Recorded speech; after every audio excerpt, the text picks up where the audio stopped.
The partnership with HP has allowed us to bring the first 3D printed golf putter to the market.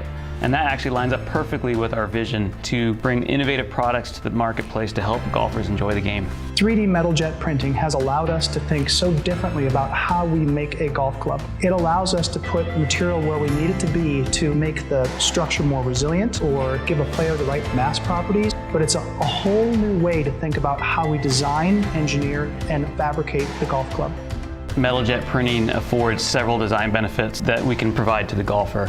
We can put metal in the middle, which allows us to make the structure relatively stiff and sound good. At the same time, put metal on the perimeter, which gives a higher moment of inertia of that golf club head, which gives players forgiveness, which means they're going to hit the ball farther or more consistently on off-center shots.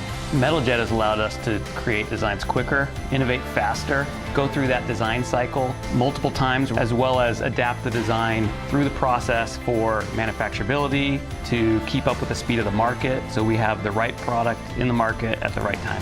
Other fabrication methods would not have worked in this case. When you look at machining, casting, molding, the cost to do iterations, the turnaround time just would not have met the tight timeline and the number of designs that we were looking for. If we can prototype faster, we can learn faster, we can evolve our design to the point where we can get it to the production development faster. So what I'm most excited about is now we have the possibility of making things that we've only dreamt of making before.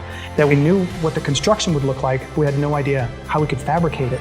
But now we have the ability to fabricate it and not only make it once, but we can make many of them. And we could bring products to market that 5-6 years ago we were just dreaming of. Now we can do it for real.